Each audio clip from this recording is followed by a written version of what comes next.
Hey, did you know that you can support Enter the Gray Zone podcast now on Patreon? That's right. If you believe in what we're doing, if we have blessed you in any way, and when I say we, I mean I, because this is just a small project at this point.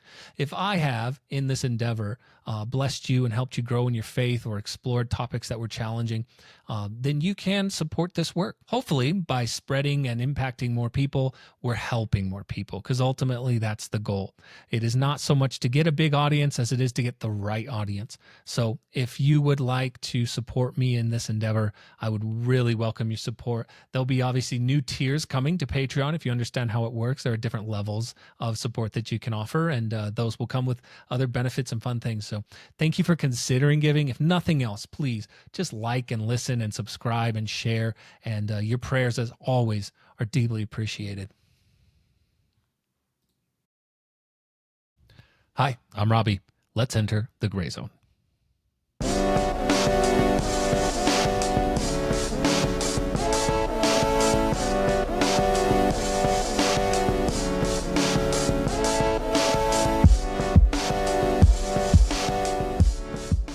Well, hi, and welcome. Thank you for entering the Gray Zone. I am Robby Ortiz, and it is a pleasure to have you. This is the podcast where our theories will go to die, our theology gets tested, and as always, we remember on the other side of every issue is a person whom God loves. We enter this gray space rather than letting our world be defined by black and white binary thinking. We go to the hard places, we ask the hard questions, and hopefully we do it in a way that helps us grow in our love and our Christ-like posture towards others. Today we have Greg BASCH. Greg is a leadership consultant, and he has spent many years in ministry and leadership at Elevation Church. He is really open and honest with us. He talks about his time there and how good it was, but also his decision to leave really at the high point of his career, as high as he could go in that well-established church. And he talks about the change in that season, the grief that he went through. We also spend some time talking about the gray areas of leadership in church. It can be a really kind of binary sort of thing where it's like, should we just focus on leadership or should we just sit back and let the Spirit do everything? Small churches saying, well, they're small because we're the only ones teaching the true word and being spiritual. Versus also going maybe too far in leadership and just making everything about systems and structures and leaders. We talk about, the problems of the cult of personality and, when we become a church or an organization that is focused around just that one person, and when that one person falls, it all falls apart. So it's an honest conversation, but I think it's also very positive. We're not out to make anything or anyone look bad, but just wrestling with these topics and asking those questions. So I hope you enjoy it. Here's my conversation with Greg BASCH. Well, welcome and thank you for entering the Gray Zone yet again. I'm Robby Ortiz, and I'm so excited to be talking to a guy that I am just now getting to know, and I think he's got some amazing stuff that I've been seeing in leadership, and that can be a topic that is overdone, but also I don't know if we can ever say enough about it. So I want to welcome to the show Greg BASCH. Welcome. Hey, thank you so much. Excited to be here in the Gray Zone. That's a good setup to leadership. It's way oversaturated, but also so important. It's one of those topics it's like we can never say enough about, or at least repeat some of the important things over and over and over that need to be said about it. And so you're in that space, Greg, and you can kind of give us a little bit of an appropriate bio, but you do leadership training and consulting and coaching, all kinds of stuff. Would you tell us a little bit about the business or the program that you run? Yeah, my focus is helping organizations get better at developing leaders. So, whether we're talking about the church trying to raise up volunteer leaders or find people to come on staff, or within a business context, everything gets better as our people get better. So I kind of view leadership development as the biggest linchpin element to any healthy organization. Is if we can continue to grow our people and then attract more good leaders, everything else we do is going to rise. So that's what I've been focused on the past few years. Started in vocational ministry at Elevation Church, was doing that for about 8 years. And then about 2.5 years ago, I transitioned into working with people kind of all around the world, which has been a very fun change. That is really fun. And you're I guess, would you call what you're doing now, because you're working in and outside of church spaces, does it still feel like this is your ministry? Do you feel like I have stepped into my calling, or is that too strong a word? Yeah, I do think it would be an expression of ministry in my life. I feel like it's the thing that God has given me to give to the church and to the world. Whether or not that's a lifetime calling or not, I don't know if I'm ready to commit at that level, but it's definitely something I feel like God has put in me and has been leading me to kind of bring forward and help people with for a long time. Yeah, I think I have experienced enough change in careers and life and geography to know like I've given up trying to say this is my thing forever. I'm just kind of ready for God to send me wherever he wants. Maybe that's a good Yeah. way to be. But so what drew you into that space? Did you grow up thinking, hey, I'm a leader, I'm the captain of the football team or the debate club, or, is that something that you've always felt was something you were good at? Was it more of a learned thing? Did you just fall into it? Like, take us back a little bit on what maybe formed Greg into the kind of guy who found himself in those spaces. Yeah. Yeah. Looking back, I do feel that I kind of growing up naturally landed into leadership roles, either formally or informally, whether that was just in, friend groups, being kind of the ringleader, or on sports teams. I played lacrosse, so being a team captain on the lacrosse team, things like that. Always, I think, came a little bit naturally. I don't know if that's in my DNA, being an 8 on the Enneagram or that kind of thing. But I think where I started to get a lot of clarity around this was when I started working in ministry, even before I was on staff and getting paid to do it, as a volunteer. When I was in college, building a ministry on our college campus, then coming to work at Elevation when I was young, I found out very quickly that in spite of all the things that we do, whether that's, programming services or marketing or building kids ministries or recruiting volunteers, all the million things that go into building the church, they all kind of come down to one thing, which is, do you have good leaders? Because if you have good leaders, then everything else you want to do is going to get done. It's going to get done better. We're going to be able to move faster. We're going to be able to accomplish more. So that was kind of the central epiphany for me, was realizing if we can get really good at the one thing that affects all the other things, then there's nothing that can hold us back. So that kind of became my calling card, or my focus or my reputation throughout all my different seasons of ministry, um and yielded a lot of really awesome fruit, getting to see people step into their own potential, step into their confidence, step into their calling. That kind of became my highest form of gratification in ministry. As cool as it is, to see the church grow and to see people come to Jesus and get baptized and everything. Obviously, we'll always celebrate those. But for me, getting to see someone start from, a place of insecurity or a place of not really knowing who they are, and then stepping into a lot of boldness and being able to be used by God, like that has become my scoreboard as a leader. So that's where it all kind of began for me. And now that's what I travel and try to teach people about.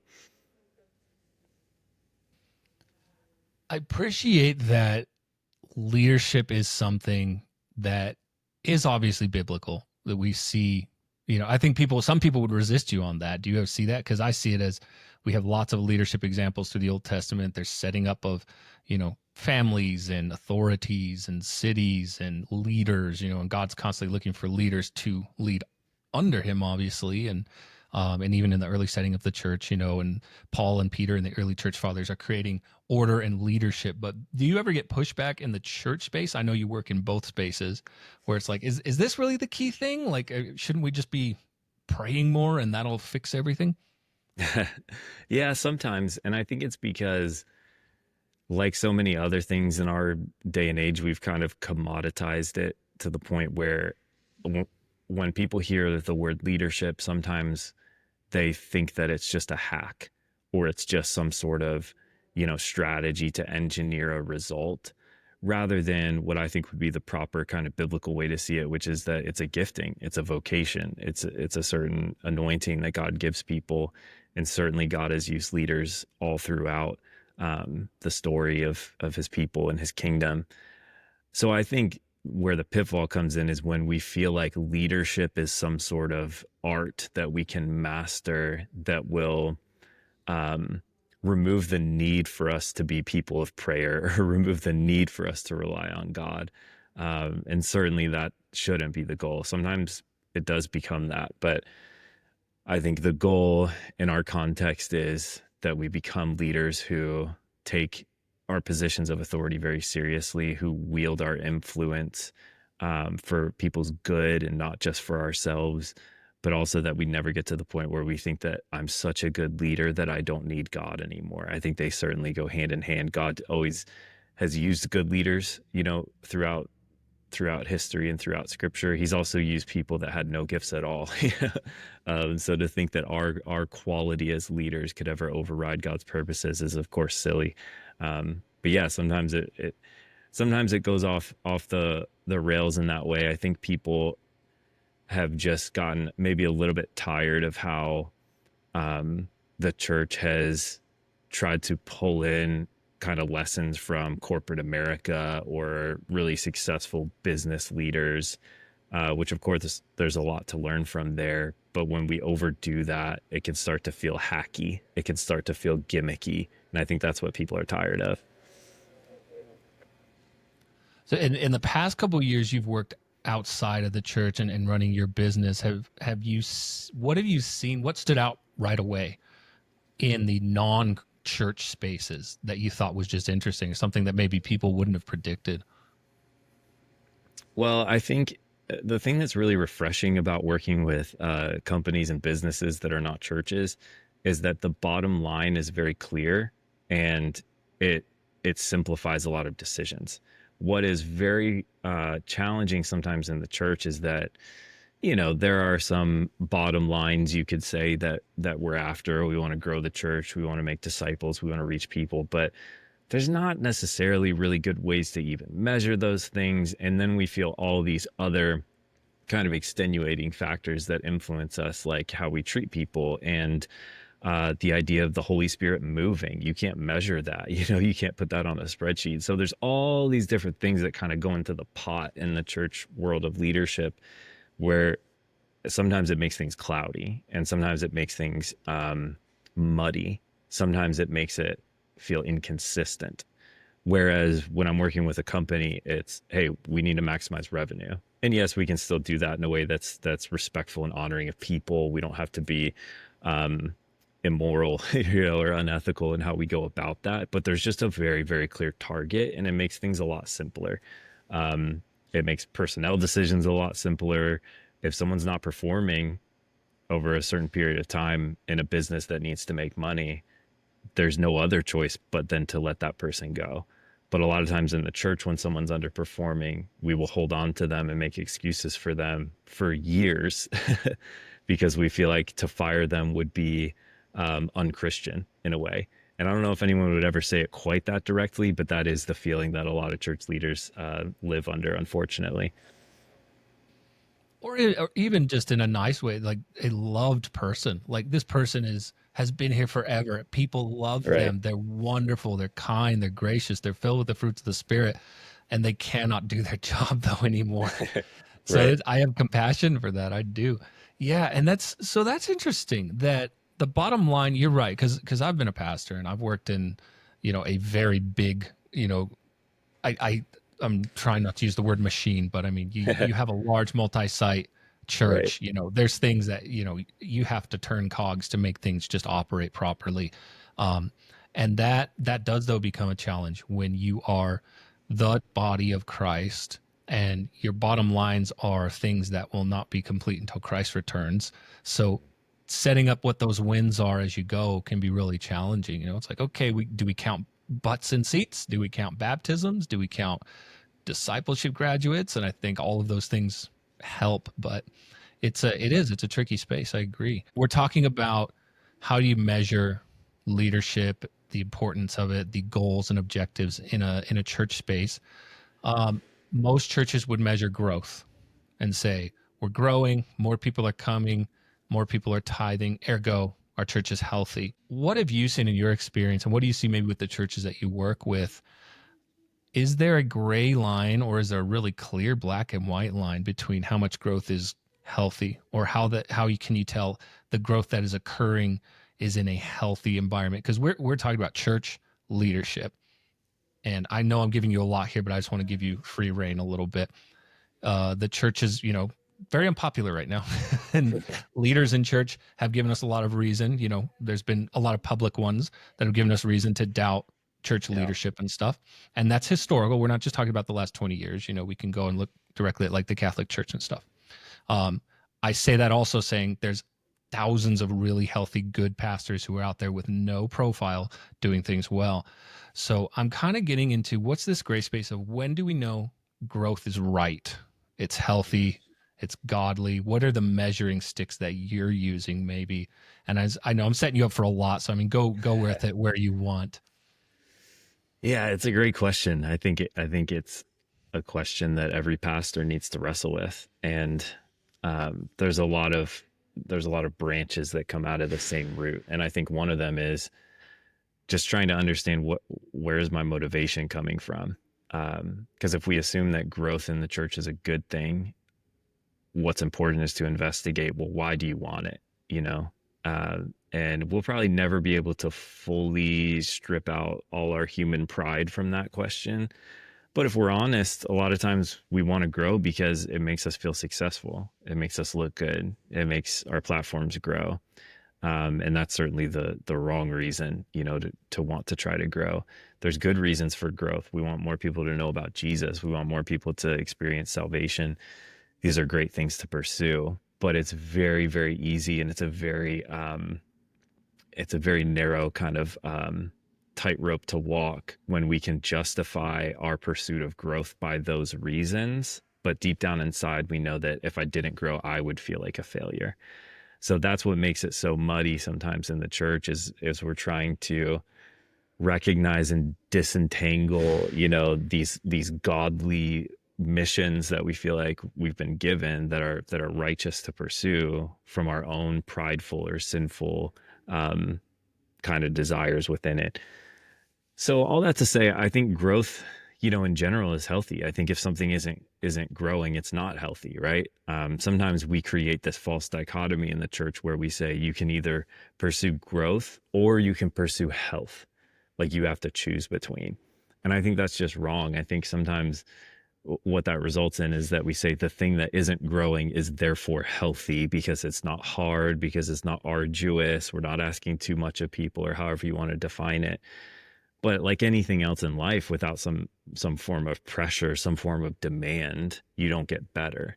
So I think if something isn't growing, if there's not movement to it, if there's not progress to it, I don't think you can call that healthy. It makes me think of like a stagnant pool of water that's become sickly and nothing can live within it. There needs to be some movement. There needs to be some growth. But at the same time, we have to be careful not to go all the way to the other black and white side of the spectrum, which is to say that as long as we are growing, everything is justified. And I think that's what we've seen a lot in kind of this closing generation of churches over the past couple of decades, is that as long as we could get more people in the room, as long as we could see more hands get raised, it became almost kind of like a get out of jail free card for any decision that we made. It didn't matter if we ran over staff. It didn't matter if we ran over volunteers. It didn't matter if we, treated people poorly, because it's all for Jesus. It's all to get more people saved. And I just think that any philosophy that's based on the ends justifying the means is not a Christian one. I don't think that that's Christ-like in any way. I think our means have to be Christ-like, just as our ends are, if that makes sense. So all that to say, I have been posing a question related to this to a lot of pastors that I talk to, which is, hey, what if your church never grew any bigger than it is today? Is that okay? Is that wrong? Is that bad? I think we kind of operate under this assumption that more growth is always the goal, which in itself is just like a really, I think, discouraging way to live, because you're not always going to grow. Your church is not always going to grow. It's going to have ebbs and flows. It's going to have ups and downs. And frankly, there may come a day where it just kind of hits a lid. I learned that when I was at Elevation. I led all the campuses of Elevation Church. We had 23 at the time when I was there. And we knew, we had learned that there's a life cycle to a campus. It may grow for its first, handful of years, but there's going to come a point where it kind of reaches its lid. And that doesn't mean it's now a failure. It just means that its goal has to change. So, where I've been trying to change the conversation is growth is good up to a certain point. But if we reach that point where growth isn't going to continue to happen in the same way, I think instead what we ought to focus on is fruitfulness. Fruitfulness. I kind of think of this image in my mind of a tree, and we even use the mental model of planting a church, like planting a tree, right? When you first plant it, the goal is that it just needs to grow. It just needs to get taller. It needs to grow branches. The thing just needs to grow, right? But just like a tree, I think there comes a point where a church has reached maturity in terms of its own growth in and of itself.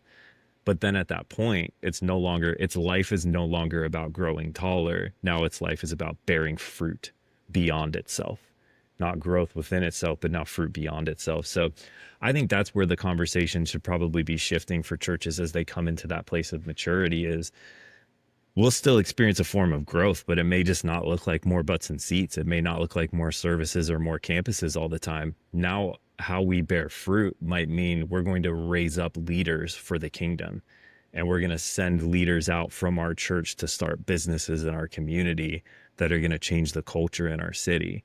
Or we're going to send out church planners to other communities that are going to, start new trees and bear more fruit where they go, that kind of thing. So I think it's just kind of changing and in a way maturing and evolving how we view success within the church. I just think if the only way we define that is how big it gets, how quickly, I think that's a very sad and small way to view church.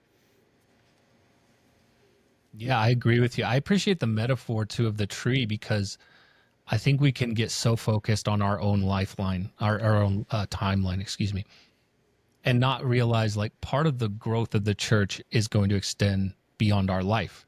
Like, are we building just a faithful church that our grandchildren are going to go to when they're adults? Like, is this thing going to remain beyond my life, even if it's only a 200-person church, which is a little larger actually than the average church in North America? Have we built something that will give fruit every single season and on, rather than can we see this giant thing in front of us now? I mean, hey, look how many people are here. It's like, well, yeah, but is it going to last for 20 years, 30 years, 40 years? That's a good way to think of it. So Yeah. Multi-site churches, I think I have a bone to pick with them. So you can push back all I you probably want. do too. Yeah. I see the need for growth. I see the need for expansion. And if a church is able to plant multiple, I see no negative thing with that. But I hate link churches. Let's all link for the one speaker at the big house and everything. And I can't stand it. And part of the reason is not because I don't want to watch a movie at church, although I don't, right? I want someone in the room. But it seems to me like something that actually hinders growth and hinders leadership development. It's like we want, I guess to me, I see it as a posture of I'm the one who's anointed to speak over this entire church and no one else is as anointed as I am to preach. And I see like a lack of being able to like, well, where are you building the next generation or multiple other people? So that's my thing with that is it seems to be something that actually, well, it looks like growth because, hey, there's more buildings in more cities. You have a lot of churches, I think, follow that model of we're all zooming in to hear this one person. What do you, I mean, do you agree? Do you want to fight me on that? Or, it's just something that I think we should talk about when we're thinking about growth. Yeah. No, I don't want to fight you on it. I do come from a church where, we were one of the foremost multi-site, streaming style churches in the world and still is. So I've built that model. I've launched campuses in all sorts of different places based on streaming in a preacher from hundreds and thousands of miles away. So I've seen it inside and out. And, I don't think it's only ego driven, although sometimes that may creep into the calculus of it. There are pragmatic reasons too. One of the things we would say all the time at Elevation is, hey, you've got 20 plus campuses. If you had all the pastors of those campuses having to put the time and energy it requires to prepare and preach messages every single week, that's a lot. But if instead we could have one person doing that, it could be a much more efficient use of our kind of leadership resources. Because now we've got all these leaders who don't have to put in half or more of their week into preparing to preach, and now they can focus on doing other things, pastoring their campus, developing leaders, that kind of thing. So there is a pragmatic reason to it. But I agree. I think it can be very limiting. I think, first of all, I think it's worth saying that we have had to, whether consciously or unconsciously, redefine what a pastor is in order to allow for multi-site churches. If you go back a few generations, it wouldn't have even made sense to someone to say, I am the pastor of that group of people 200 miles away that I've never been in the same room with. It just wouldn't have even calculated. So we've had to, kind of gradually reshape even what we mean by pastor in order to make that make sense. So a multi-site model really kind of, it forces you to reckon with what is even your, definition of what a church is, let alone what a pastor is. So I think anybody who's considering that route needs to start there and do that work. But I agree. I think it's limiting. I think, number one, when a church is built all around one person's gifting or one person's personality, that's a massive liability. And we just have so many examples that we could point to over the past few years of it was all built on that one person. And the moment that person fell, everything else kind of crumbled. And then you had a whole big congregation of people that were left, in the remains, in the wreckage of that we had to try to, figure out how to rehabilitate. So it's just a liability from a risk standpoint. But I agree also that it's limiting from a leadership standpoint. I think when we don't raise up more communicators within the church, I think we miss out on what could be really helpful kind of diversity of perspective and diversity of gifting within the people that we have. I also think it limits your ability to attract leaders, frankly. I think, when we tell someone as a leader, this is the most you could ever do within our context because that, platform is for that person and no one else. I think that's going to really diminish the pool of leaders that you might be able to bring alongside you to the mission that you're trying to build towards. So frankly, I mean, I think multi-site church is very hard. I think people think it's easier than it is. What I see very commonly is people will launch a campus either because their one location is full and they need more space, or because they have somewhere along the way decided that launching campuses is the goal or is the evidence of success. And I think that's natural because so many of the big churches and big pastors that people look up to have been the pastors of the big multi-site churches, right? So it's very easy to say, if I want to be successful like that guy is successful, I need to build a church that's kind of like his. But people seem to think a lot of times that becoming multi-site just means getting another building, putting a couple of staff over there, sending some volunteers over there, putting up a screen, and now we're multi-site. And that almost never works out when we treat it that way. Instead, we really need to view it like it's an entire organizational kind of evolution. It's not just launching a campus. It's your church has to become a multi-site church. It's currently not one, and it needs to transform what it is in order to accommodate having campuses. So I generally caution people not to do it just from a difficulty standpoint. I've seen it go poorly too many times. I think it's a unique church that can do it well, but also I'm just not sure it's the best way. I just don't know why we're not focusing more on raising up great church planners that can go launch more churches and kind of let them grow on their own. I've also recommended to more people that, hey, if you are going to go multi-site, you should consider, having live preachers at your locations. There's a lot of churches that are doing that now, with really good results, and it's a harder leader to find, someone who can lead a campus for your church and preach at a high level. But I think it's worth working towards and it's worth developing. I think that's a really durable model to build a church on. I agree. It kind of bulletproofs the church a little bit more. And like you're saying, you're actually developing someone. You're right. Not just getting like someone to manage that building and group of people. It's like, no, let's lead you into the space where maybe you branch off and go plant a whole new church and you're ready to do it because we've actually trained you and allowed you to have the space to do that. Yeah. I really, I want to go back to what you said about, yeah, redefining pastor, because that's a real passion point for me. I think if you're not laying hands on the sick, if you're not out in the community, if you don't know your people, I think you lose that title a little bit. And that maybe sounds a little bit hardline. I don't mean to be judgmental of anyone, but I think if you're going to hold that title, you need to do the pastoral work. You need to be praying for and in the homes of people who are not on your payroll and who are not or are not high level donors, basically. And I've unfortunately Right. seen that up close where that is the case. I mean, you call yourself an executive communicator. Mm. Nothing wrong with that. You know, we Yeah. need great preachers, and maybe they're not the ones out there. But, anyways, that's my side thing. Um, we could go on and on about that.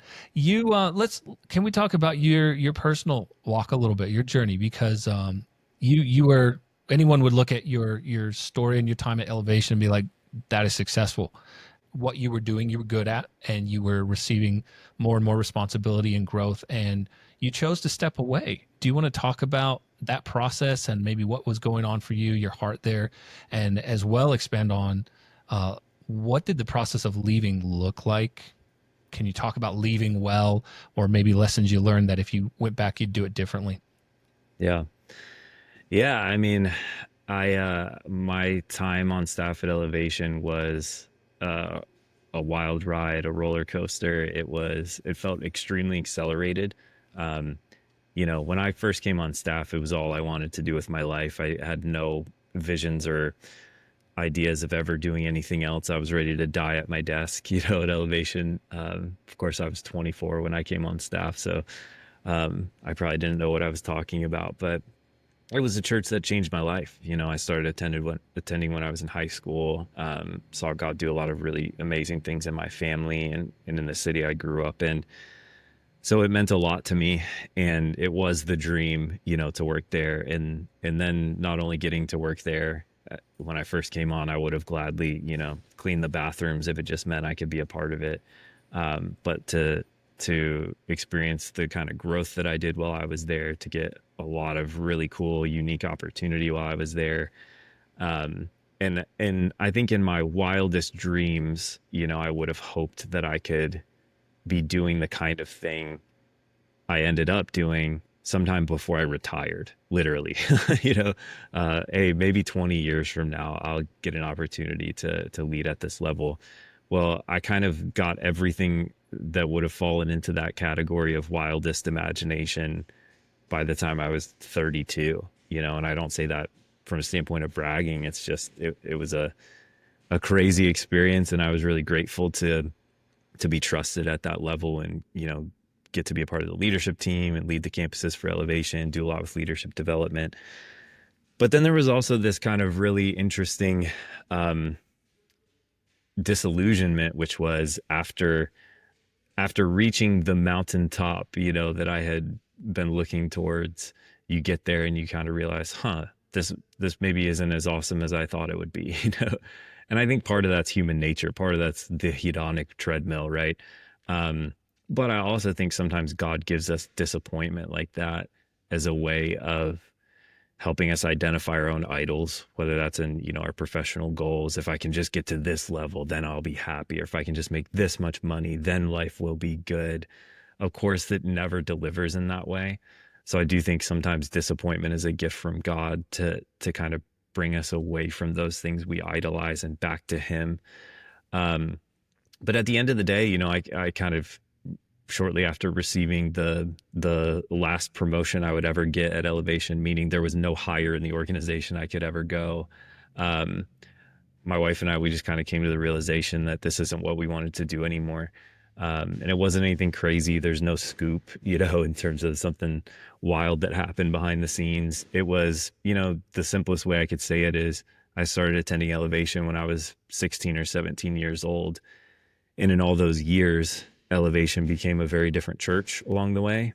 And I became a very different person along the way. The place it was when I left is not the place it was when I started. And that's not to say that it was bad or got worse or anything, but it was different. And I was different too. And God was doing new things in me.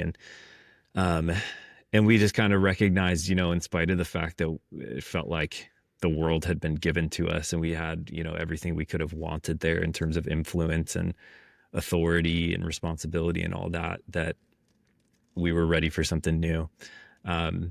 And frankly, that decision came about very quickly. It wasn't something that we were wrestling with or praying about for years. I remember a couple trusted mentors in my life who I was talking to at the time, and they both independently said essentially the same thing to me, which was, if you feel like you have to change who you are to fit in where you are, then that's when it's time to go. If you feel like you have to change who you are in order to be where you are. And they didn't mean that at like a, shallow preference level. Of course, we should all be willing to, submit to a certain degree. Of course, it's not about preferences or that kind of thing, but at more of a core conviction level, at a values level. If you feel like you're having to compromise your identity just to keep your seat or to get the next promotion or something like that, then that's a really good indicator that, the season has run its course. And, as Elevation kind of evolved and started heading in some new directions, we did feel that kind of misalignment.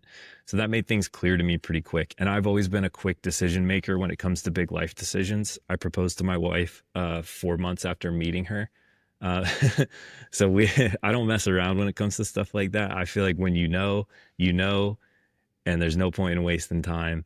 So we made the decision pretty quickly, which, we didn't have any plans after that. It's not like we were out applying for jobs, or we didn't have the next thing lined up. We had no clue. We left, and then we spent the next 2 months going, all right, let's catch our breath. Now what the heck are we going to do? Because again, we'd never, imagined doing anything else. So that's what ultimately ended up with me landing in what I do now, and teaching and consulting and all that, which has been fun. But it certainly wasn't like a calculated strategy to end up here. But I heard you still say like there was something changed in the spirit. Your wife and you concurred. You got confirmation from spiritual leadership. Like you seem to have followed, even if it wasn't intentional, a pretty good script. I think that I know I would probably advise others to do in a similar situation. Yeah. That's pretty good. I have been blessed throughout my life to always have really helpful, wise mentors around me. And I would recommend that to anybody, especially young leaders. It's so easy in the age of, content saturation and a million opinions and so much information in front of you all the time. It's so easy to just get, swept up in different things, and to have some kind of voices that they're close enough to know you, but they're detached enough from your situation to be able to speak into it a little more objectively can just be so helpful. I absolutely agree. And unfortunately, I don't know if it's a problem on the young person's side, or that there's a lack on the senior side of that, right? But I find most people I speak to are like, I can't find someone like that knows me and that I can talk to face, and that I trust. Though I do think those men and women are out there, but it seems like there is a bit of a lack there. Like when we did our big, I was telling you before we got on, a big transition from serving in a church as well. And that involved also a cross-continental move. We prayed on it for a year. We got a handful of people who were completely removed, who had no stake in the game for it, to pray for us over a year, as well as a few who did have some, had some, would have been directly affected.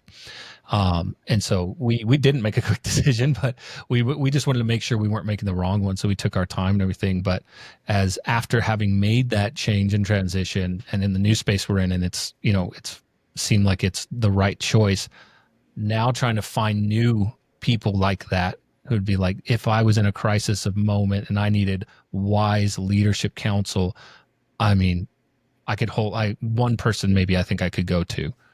Yeah. And I think that's a lack for a lot of younger leaders. And I guess I'm trying to find those people in our churches and develop those senior people. Even though I'm younger than them, I'm trying to find those people and speak into their life. Be like, you can fill this fatherhood, motherhood gap in our church, because it's actually a leadership role. And I think we don't call those people into that space as much as maybe we could. I think they're out there, but we're not finding them.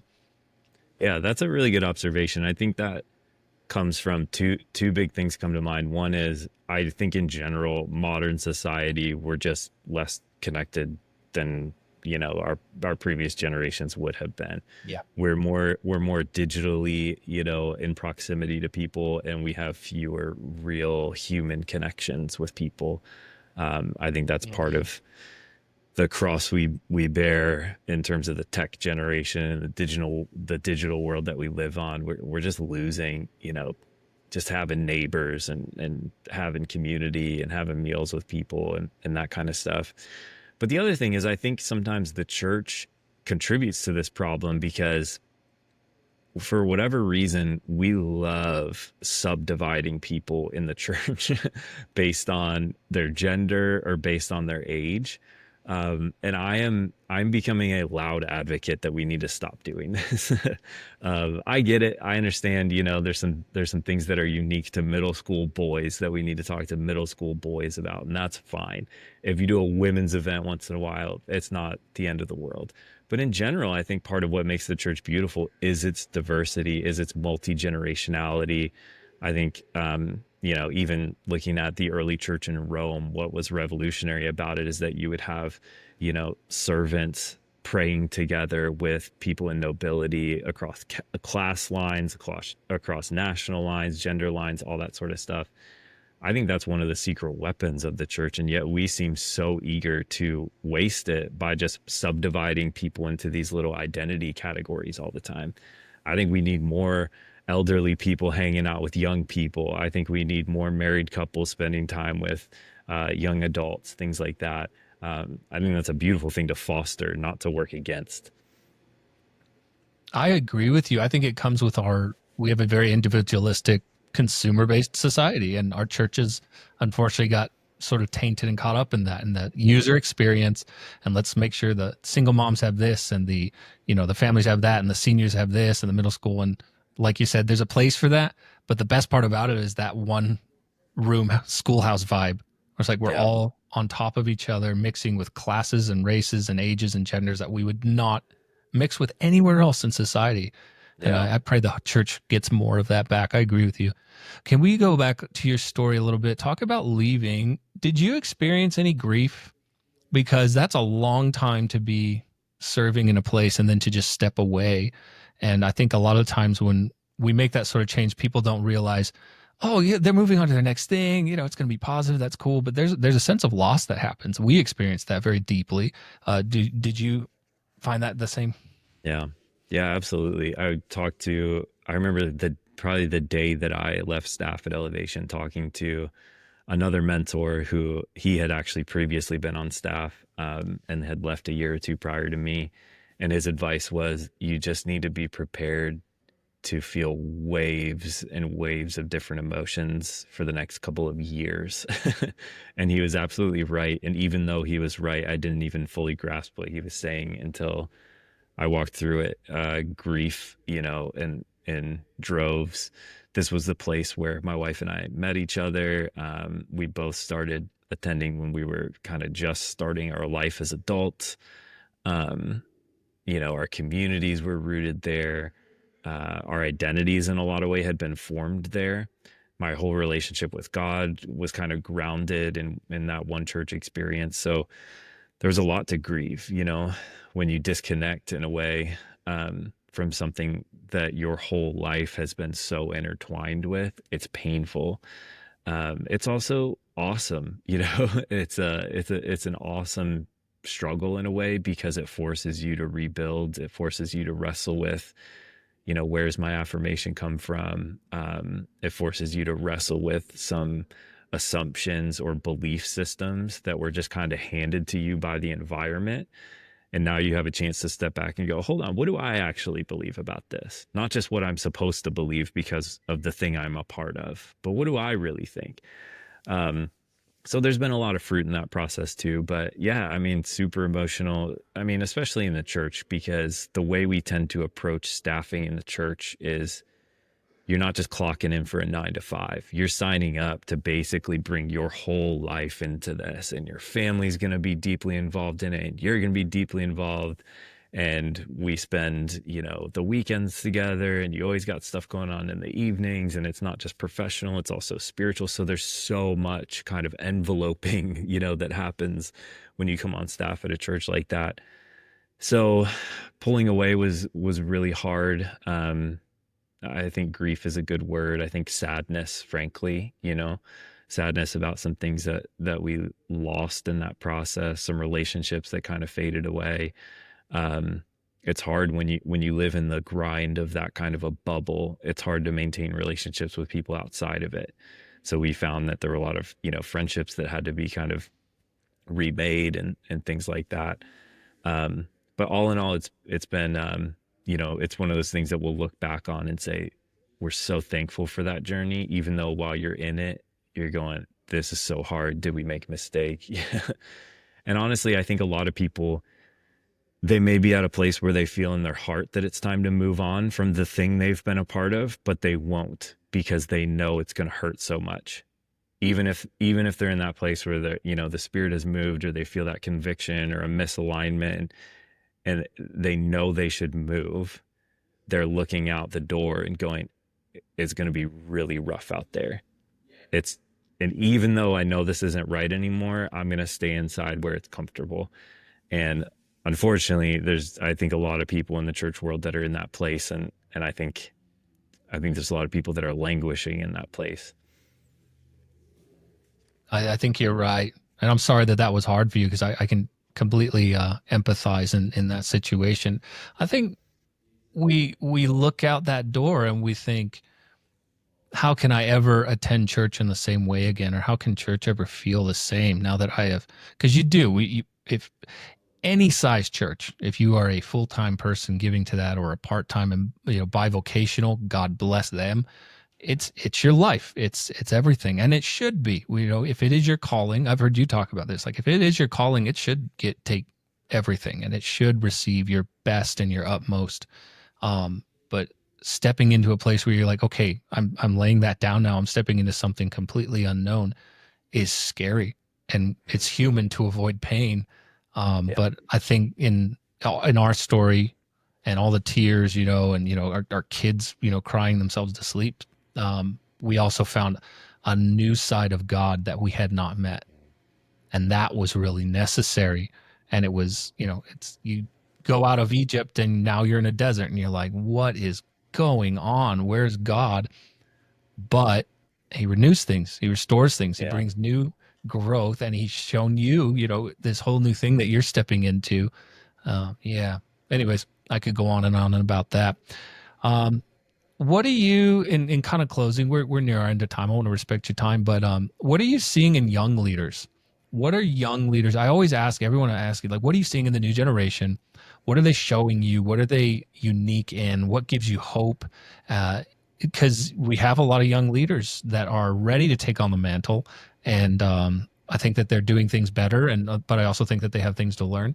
You yourself were a young leader. And, that comes with its pros and cons. So, but kind of open for them, like, in your work now, what are young leaders doing better than older leaders? Yeah, I think what's really cool right now is that a lot of young leaders in the church, they have taken really, really good notes on the mistakes that their predecessors have made.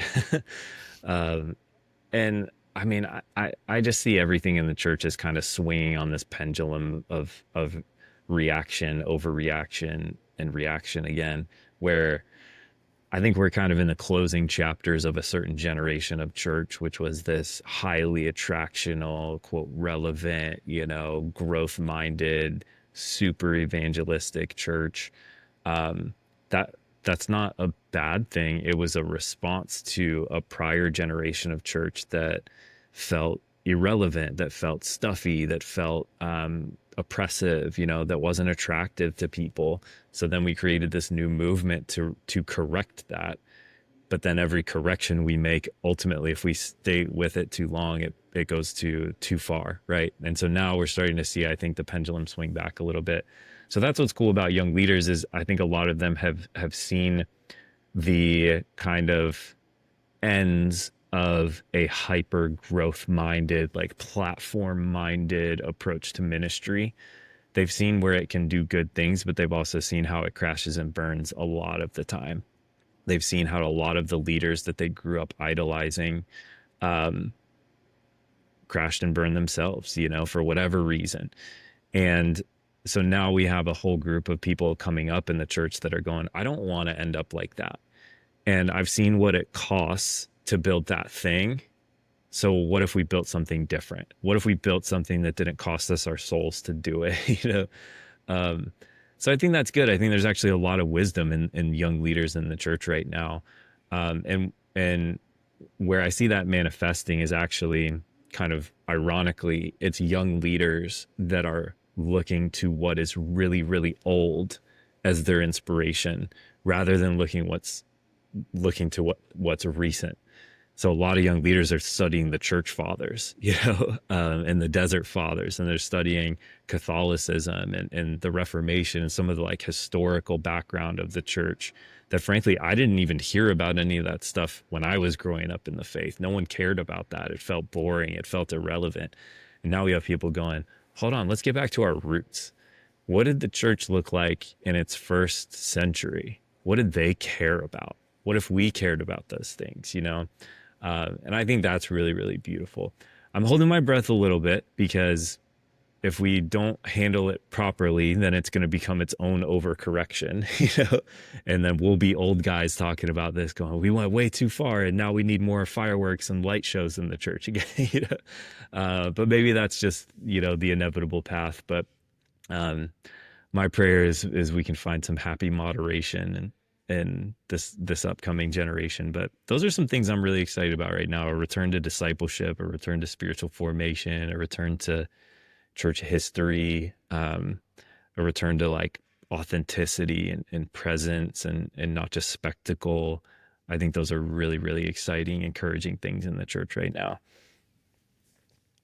I think I see the same things. I do. It's really cool to see them get excited about monks. Like, Yeah. that's awesome. I'm like, let's talk about monks. I love this. Let's do it.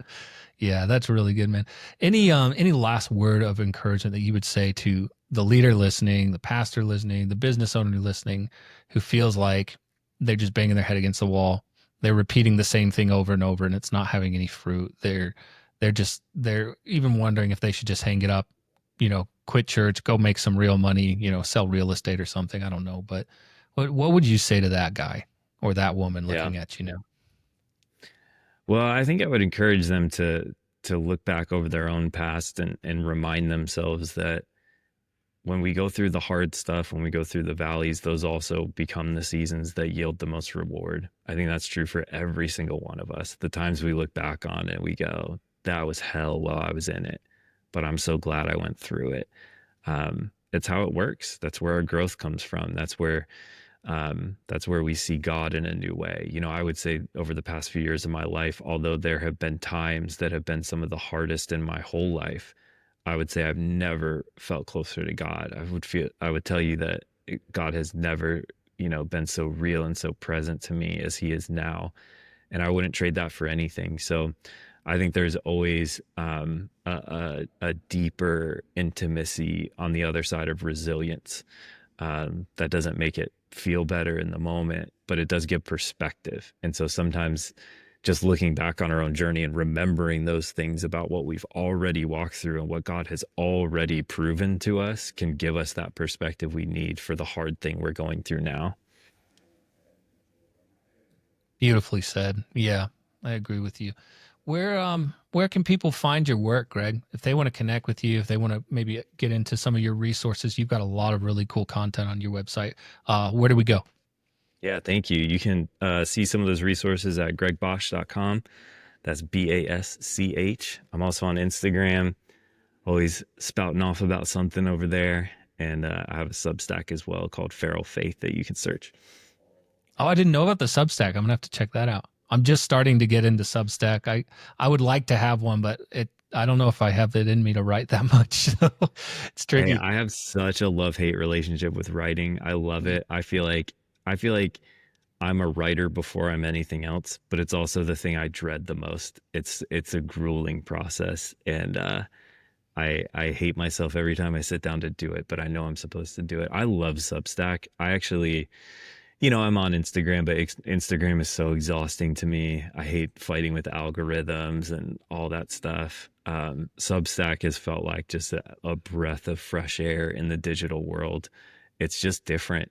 There's more honesty, there's more vulnerability, there's more space. Not everything has to be a little quick hit, spicy headline. There's space to breathe, and people only go to Substack when they want to read something that's a little bit longer. So you don't feel that same pressure on Instagram where it's like, I have to hit people in the face with something real controversial or real spicy because I only have 2.5 seconds of their attention.